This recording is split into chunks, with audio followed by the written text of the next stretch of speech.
మూక, పంచ, శతి. ఈ పేరులోనే ఒక మొత్తం మనకి కనిపిస్తుంది. మూక అంటే మూగవాడు, మూగవాడు, ఏమీ మాటలు రానివాడు. అమ్మవారి గురించి 5 శతకాలు చదివాడు. పంచ శతి, శతి అంటే 100, పంచ అంటే 5. పంచశతి అంటే 500 శ్లోకాలు అమ్మని స్తుతిస్తూ, కీర్తిస్తూ పలికాడు అని చెప్పని మనకి కనిపిస్తుంది.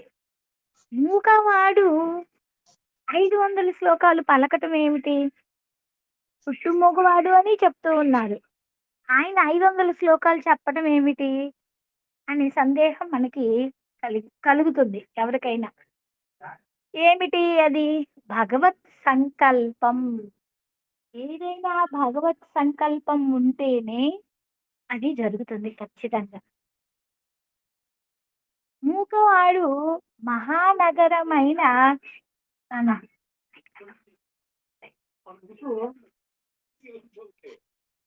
కాంచీ నగర పట్టణవాసి అయిన కామాక్షి దేవిని స్తుతిస్తూ, కీర్తిస్తూ పలికిన వాక్ ఆ శ్లోకాలే మూక పంచశతి. దీనిలో మొదటి శతకం ఆర్యా శతకం. ఆర్యాంబ అంటూ అంబని రకరకాల వర్ణాలతో, రకరకాల రూపాలతో ఉన్న అమ్మని పలికాడు. ఆ తర్వాత అమ్మ పాదాలు కనిపించినాయట. ఆ పాదాలను చూస్తూ పాదారవింద శతకం అంటూ 100 శ్లోకాలు. ఆ తర్వాత అమ్మని స్తుతించడం మొదలుపెట్టాడు. అమ్మా నువ్వు అలాంటి దానివి, ఇలా ఉంటావు, అట్లా ఉంటావు అంటూ. అది స్తుతి శతకం. ఆ తర్వాత అమ్మ యొక్క కనులను చూశాడట. ఆ కనులను చూస్తూ కటాక్ష శతకం. అది అయ్యేది. అయి ఒక 100 శ్లోకాలు. ఆ తరువాత మందస్మిత శతకం. అంటే అమ్మవారి యొక్క చిరునగవులు తనకి ఒక స్నేహితురాలులాగా లభించిందంట మందహాసిని. దానిని మందస్మిత శతకం అంటారు. ఇలా 500 శ్లోకాలను అమ్మని చూస్తూ పలికాడు. ఇది ఎలా వచ్చింది? మగవానికి ఇన్ని శ్లోకాలు పలికేంత శక్తి ఎలా వచ్చింది? అనేది మనం శ్లోకాలకి ముందు గనక ఈ శ్లోకాలకి రాకముందు కలిగిన చరిత్రను గనక మనం చూస్తూ ఉంటే, దూర్వాస మహాముని యొక్క అంశ అంటే ఈశ్వర అంశతోటి జన్మించిన వాడు ఈ పొట్టు మూగవాడైన శంకరుడు.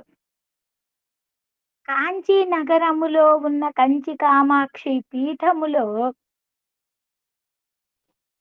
మూగవాడైన అతను, ఇంకొకరు అలా ధ్యానం చేసుకుంటూ కూర్చున్నారట అమ్మని.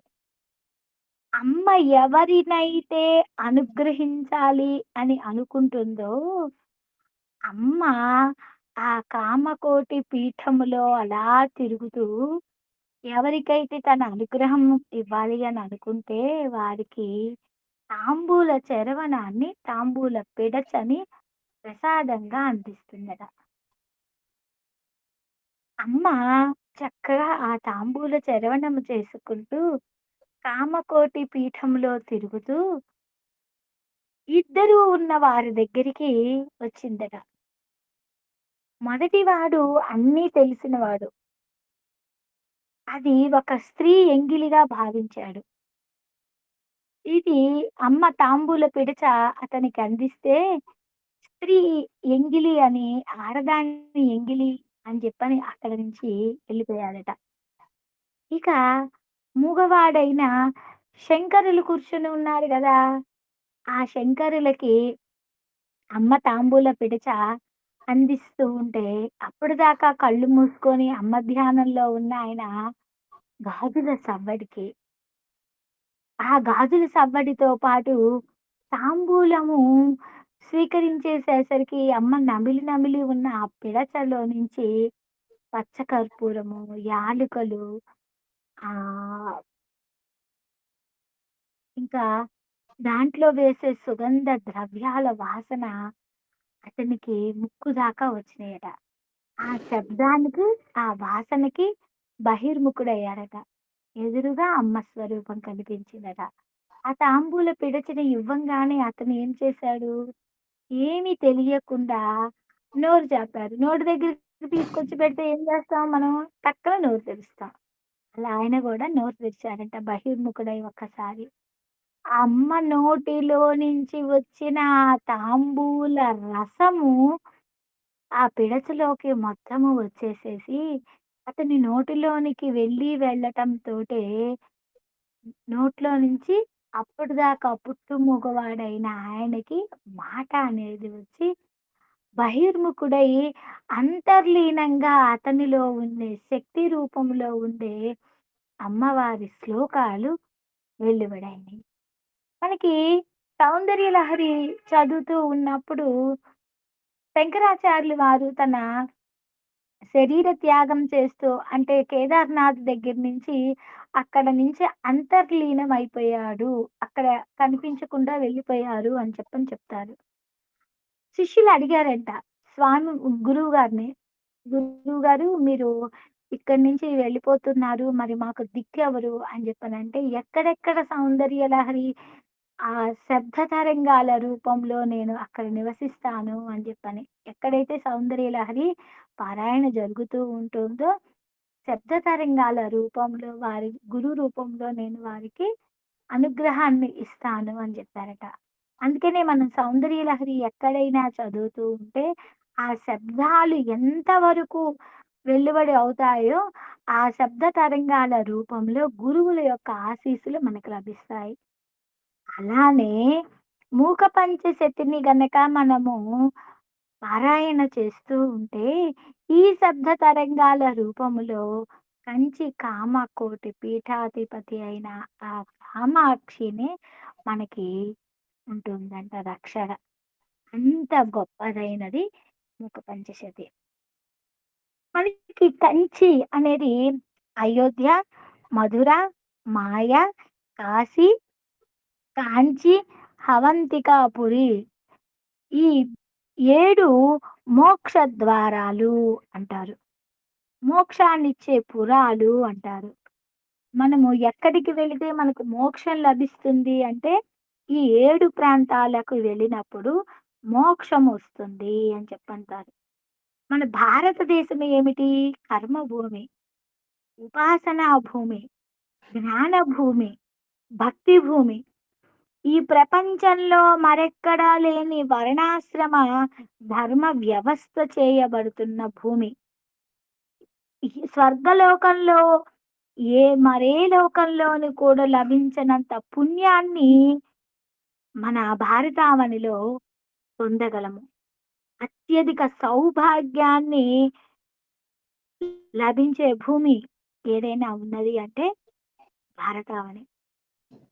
మోక్షానికి మంచి కర్మల ద్వారా ఈ యోగ భూమిలో కొంతకాలము విహరించి చిత్తసిద్ధి సంపాదించి చిత్తాగ్రతతోటి ఈ యోగ భూమిలో గనక ఎవరైతే ఉంటారో వారికి చివరి వరకు ఈ జీవుడు చైతన్యంతోటి జ్ఞానాన్ని ప్రవేశించి దేహాంతరము తరువాత వారి యొక్క దేహము ఇ ఆ అమ్మవారిలో కలిసిపోతుంది అంటారు.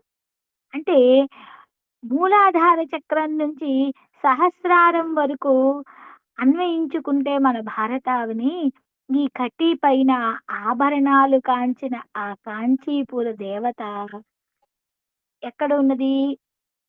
సుషుమ్నా మార్గము ద్వారా అలా పైకి వెళుతూ ఉపాసన భూమిగైన ఈ సహస్రారం వరకు వెళుతూ ఉంటే అమ్మ మనకి ఎక్కడ కనిపిస్తుంది?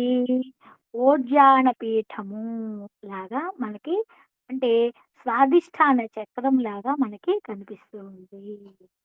కామాక్షి, కామాక్షి అనే మాటలోనే కరుణ. అమ్మవారి యొక్క ఆది విద్యా రూపిణి. అంటే ఆది విద్య, ఆది విద్య, సాది విద్య అంటూ మనకి శ్రీ విద్య ఉపాసనలో కనిపిస్తూ ఉంటుంది. ఇక్కడ అమ్మవారు ఆది విద్యా రూపిణి. ఈ ఆది విద్యా రూపిణి ఎట్లా ఉంది? చైతన్య స్వరూపముగా ఉంది.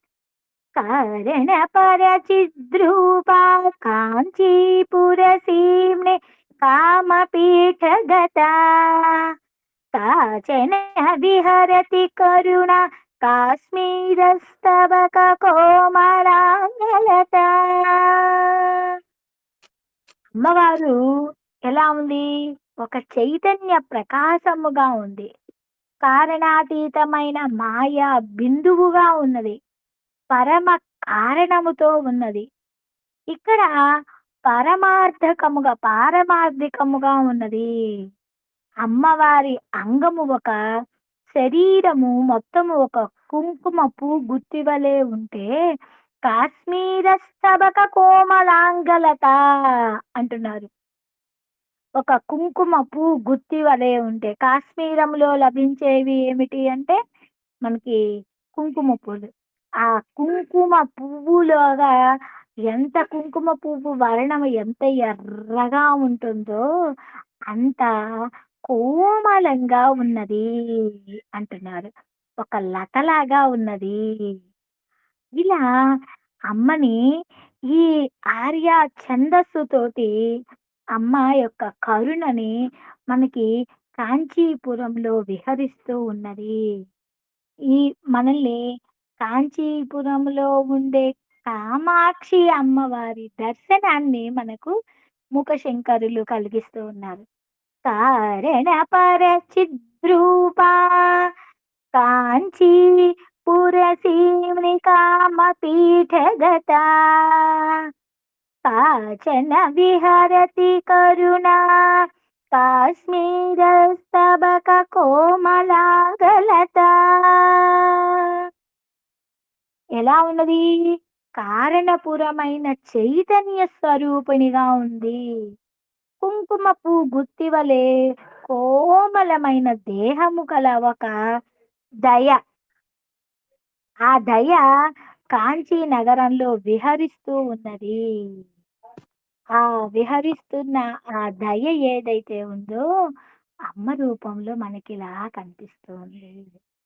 కారణ పరచిద్రూపా కాంచీపుర సీమ్ని కామపీఠగత కాచన విహరతి కరుణ కాశ్మీరస్తబక కోమలాంగలత. అమ్మ ఎలా ఉంది? కంచన కాంచీ తిలకం కరధృత కోదండ బాణ శృణిపాశం కఠిన స్తన భర నమ్రం కైవల్య ఆనంద కందమవలంబే. కైవల్య ఆనందమునికి పుట్టిన చోటులాగా ఉన్నది. ఆ కైవల్య ఆనందము అసలు చేతిలో ఏముంది? కంచన కాంచీ తిలకం కరధృత కోదండ బాణ శృణిపాశం. ఒక దయ రూపంలో ఉన్నది అంటూ మొదటి శ్లోకంలో చెప్తే రెండవ శ్లోకానికి వచ్చేసేసరికి చేతులలో ఏమున్నాయి? ధనువు, బాణము, అంకుశము, పాశము వీటిల్ని ధరించింది. వీటిల్ని ధరించి ఎలా ఉంది? కఠిన భర కఠిన స్తనభర నమ్రం.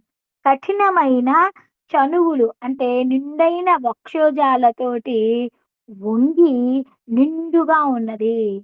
ఎందుకు వక్షోజాల గురించి చెప్తూ ఉన్నారు అంటే అమ్మ మనకి పుట్టుకకు మార్గమైనది అమ్మ. నిండైన వక్షోజాలు ఉన్నవి అంటే ఎప్పుడు పాలిచ్చే తల్లికి అలానే ఉంటుంది. నడుము సన్నగా ఉంటుంది.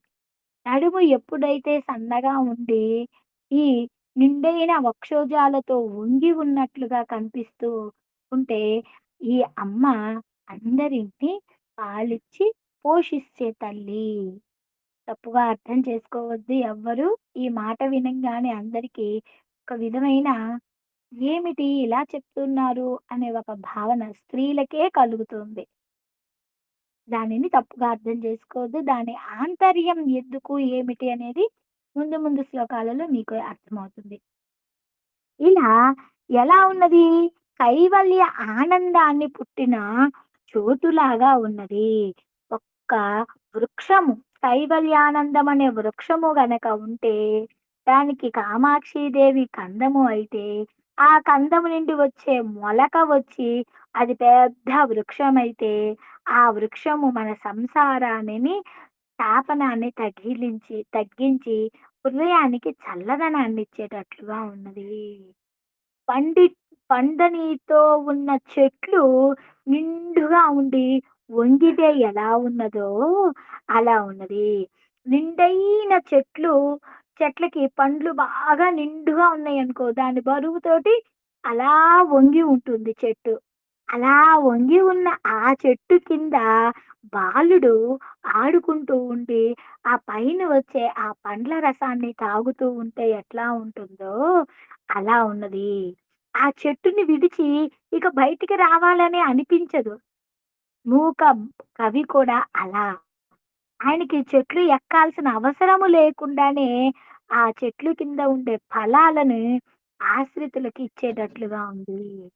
ఆ వృక్షము ఎలా ఉంది? దానిని విడిచి శ్రమ పడకుండానే ఫలాలు వసంగిచ్చేటట్లుగా ఉంది. ఇంకొక వృక్షం మీదకి వెళ్ళాల్సిన పని లేకుండా ఆ ఫలాన్ని తీసుకోవటం వలన మనలోని శత్రువులను పారద్రోలే విధంగా బాహువులతో ఉన్నది.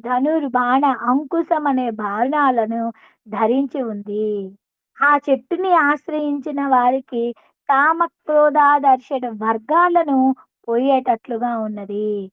ఆ వృక్షం ఎక్కడ ఉన్నది? కాంచీ నగరమున ఉన్నది. ఆ తల్లే కామాక్షి. మొదటి శ్లోకంలో మనం లత అని చెప్పాం. ఇప్పుడు రెండో శ్లోకానికొచ్చేసేసరికి వృక్షము అని చెప్పాం. లతేమిటి? వృక్షమేమిటి? ఆమె స్త్రీ అనుకోవాలా? స్త్రీ అనుకుంటే లతలాగా పురుషుడిని అల్లుకుంటుంది అని చెప్తాం. మరి పురుషుడు అనుకుంటే వృక్షము. అంటే ఇక్కడ దీనిలోని భావము ఒకదానిని విడిచి మరొకటి ఉండదు. లతని విడిచి వృక్షము, వృక్షాన్ని విడిచి లత ఉండదు. కామాక్షి దేవి విడిచి ఏకాంబరేశ్వరుడిని విడిచి ఉండదు. అలానే ఏకాంబరేశ్వరుడు కూడా కామాక్షి దేవిని విడిచి ఉండరు. వీళ్ళిద్దరు ఎక్కడున్నారు? కాంచీ నగర వాసులు. ఇరువురు ఇద్దరు కాదు, ఒకటే. కాంచీ నగరము ఒక పుణ్యాంగన. ఆమె తిలకమును బొట్టుగా ధరించింది. ఆ తిలకము వలనే ఆ నగరములో ఒక ముత్తైదువయ్యి చూచి వారి అందరికీ పుణ్యాన్ని సంపాదించేటట్లుగా ఉంది. కాబట్టి అందరూ ఏం చేయాలి? ఆ కామాక్షి నామ తిలకాన్ని భ్రూమధ్యాన్ని దర్శించాలి. కాంచీ నగరమే ఒక భ్రూమధ్యమైతే అమ్మవారు జ్యోతి రూపంలో ఉండే తిలకము. ఆ దర్శనం ఏదైతే ఉందో కైవల్యానంద సంపదని మనకి ఒక పరంపరగా ఇస్తుంది. కంచన అంటే కామాక్షి దేవి మాటలతో వర్ణింపరాని లేని అందము. ఇలా అమ్మవారిని కాంచీ నగర కామితార్థాలను తీర్చే కల్పవల్లిగా మనకి సూచిస్తూ ఉంది. ఒక చింతామణిలాగా మన చింతలను తీర్చే ఒక తల్లిలాగా కనిపిస్తుంది. కంచన కాంచీ తిలకం కరధృత కోదండ బాణ సునిపాశం కఠిన స్తన భర నమ్రం కైవల్యానంద కందమవలంబే చింతిత ఫల పరిపోషణ చింతామణి రేవ కాంచి నిలయామే చిరతర సుచరిత సులభ చిత్తం శిశిరయతు చిత్ సుధాధారా. కాంచీనగరమని నివసించే కామాక్షిదేవి మనము చింతించిన ఫలాన్ని పరిపోషించే మణి ఏదన్నా ఉందే అది చింతామణి. ఎంతో కాలము నుంచి మనము చేసుకున్న సత్కర్మములు ఏదైతే ఉంటాయో అవి చిత్ సుధాధార అంటే చైతన్యామృత ప్రవాహ రూపిణి అయిన అమ్మ నా మనస్సుని అలా చల్లబరుచు కాక అంటున్నారు. అంటే కామాక్షి దేవి చిత్ సుధాధార అంటే జ్ఞానామృత ప్రవాహము. చిత్తము అంటే చల్లబరుచున్న వారికి వాళ్ళ చిత్తాన్ని చల్లబరుస్తుంది. చంద్రకాంతి మణి స్పర్శ ఎలా ఉంటుంది? ఒక హిమం స్పర్శ, ఆ హిమ స్పర్శ చల్లగా ఉండి ఎన్నో జన్మల నుంచి పుణ్య కర్మలను ఆచరించిన వారికి ఆ కామాక్షి దేవి యొక్క సుఖాన్ని త్వరగా లభిస్తుంది. ఎవరికైతే కామాక్షి దేవి యొక్క అనుగ్రహము లభించింది అంటే అది చివరి జన్మే. ఇ- ఇంక తర్వాత వారికి జన్మ ఉండదు అంటూ ఈ శ్లోకంలో మనకి చెప్తూ ఉన్నారు. కామాక్షి దేవి చిత్ సుధాధార, చింతామణిగా ఉన్న సుధాధార అంటూ ఈ శ్లోకంలో అద్భుతంగా అమ్మని వర్ణించారు. చింతిత ఫల పరిపోషణ చింతామణిరేవ కాంచి నిలయామే చిరతర సుచరిత సులభ చిత్తం శిశిరయతు చిత్ సుధాధార కుటిల కచం కఠిన కుచం కుందస్మిత కాంతి కుంకుమఛాయం కురుతే విహృతిం కాంక్ష్యాం కుల పర్వత సార్వభౌమ సర్వస్వం.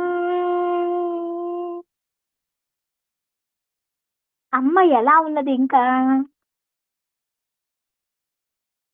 పర్వతాలు. ఈ భూమి యందు సప్త కుల పర్వతాలున్నాయి. మిగిలిన పర్వతాలు అన్నీ కూడా కవిరాజులు. అంటే హిమాలయ పర్వతమునికి రాజు. కుల పర్వత సార్వభౌమ అన్నారు హిమవంతుణ్ణి. శరీరానికి మూలాధారం, ఆజ్ఞ, ఇలా ఒక కుల మార్గం ఉన్నది. ఆ కుల మార్గాన కుండలిని చరిస్తూ ఉంటే చివరికి వచ్చేది అకులము అంటారు. అంటే సహస్రారము. కుల మార్గాన్ని వ్యాపించి ఉన్న భారత భూమికి కామాక్షి దేవి సహస్రార చక్రం లాంటిది, ఒక మకుట స్థానం. ఇలాగా హిమాలయ పర్వతము సర్వస్వము కూడా కామాక్షి దేవి అనే కుండలిని ఒక సహజ కార్యమైతే మలయాది వింధ్యాది కుల పర్వతములు మూలాధారాది షట్చక్రాల కన్నా ఉన్న ఎత్తైన పర్వత చక్రాలు. అంటే సహస్రార చక్రానికి సంకేతము. సహస్రారము అంటే 1000 రేకులున్న హిమాలయానికి వేల కొలది శిఖరాలు ఉన్నట్లుగా ఈ కుల పర్వత సార్వభౌమ హిమాలయానికి చిత్ సుధాధార, చిత్ సుధాధార అనే గంగ ప్రవహిస్తుంది. అంటే కింద ఉన్న సర్వ భూములని మొత్తము కూడా ఆ కామాక్షి దేవి గంగా స్వరూపములో భారతావనిలో విహరిస్తూ ఉన్నది.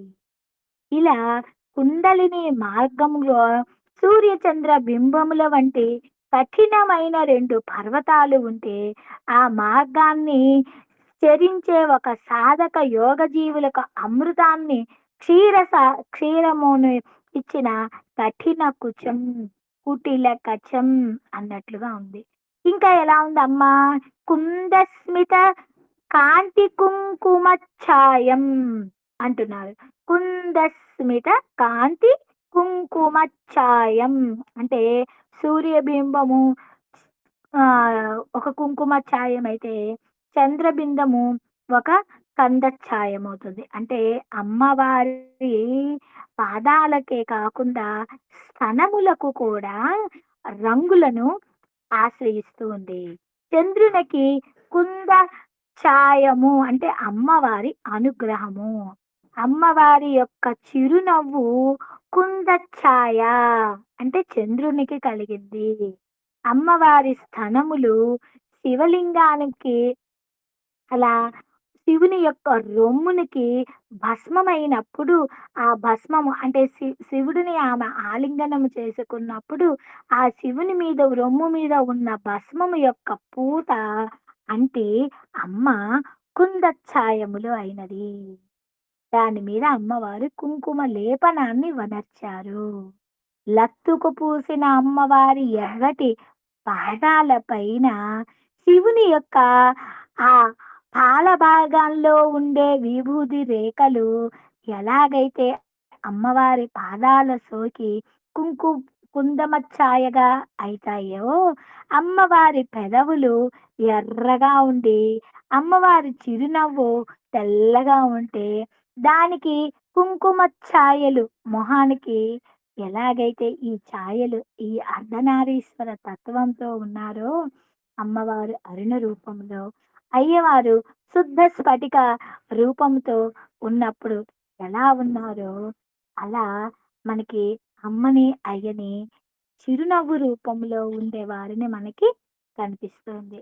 కుటిల కచం కఠిన కుచం కుందస్మిత కాంతి కుంకుమఛాయం కురుతే విహృతిం కాంచ్యాం కులపర్వత సార్వభౌమ సర్వస్వం.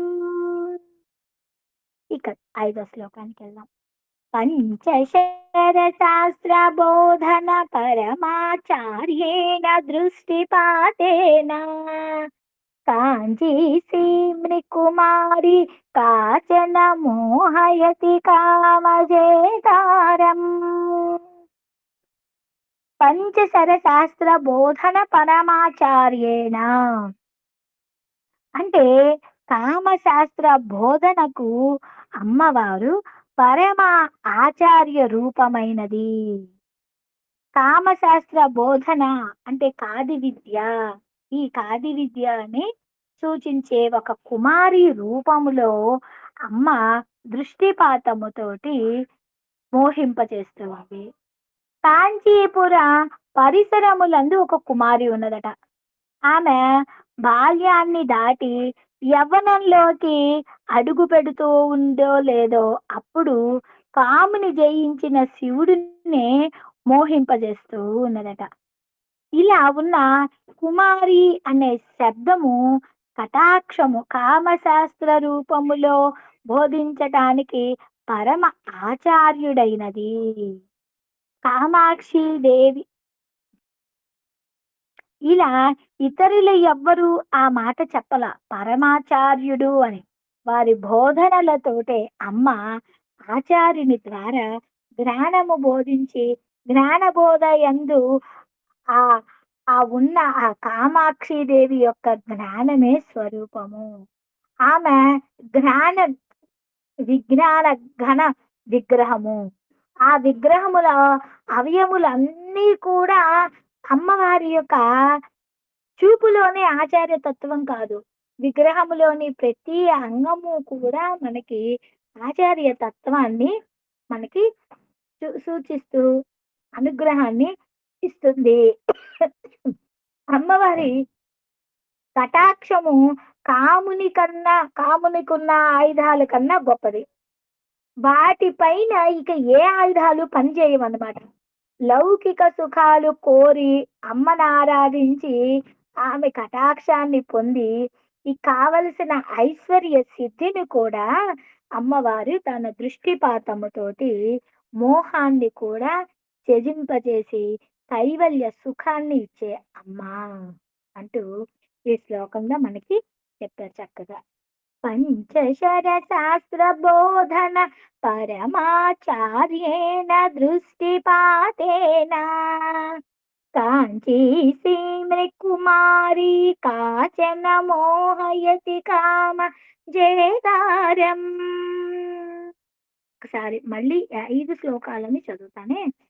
కారణ పరచిద్రూపా కాంచీపుర శ్రీకామ పీఠగత काचन विहरति करुणा काश्मीरस्तवककोमलाङ्गलता कञ्चन काञ्चीतिलकं करधृतकोदण्डबाणसृणिवासम् कठिनस्तनभरनम्रं कैवल्यानन्दकन्दमवलम्बे चिन्तितफलपरिपोषणचिन्तामणिरेव काञ्चिनिलया मे चिरतरसुचरितसुलभा चित्तं शिशिरयतु चित्सुधाधारा कुटिलकचं कठिनकुचं कुन्दस्मितकान्तिकुङ्कुमच्छायम् कुरुते विहृतिं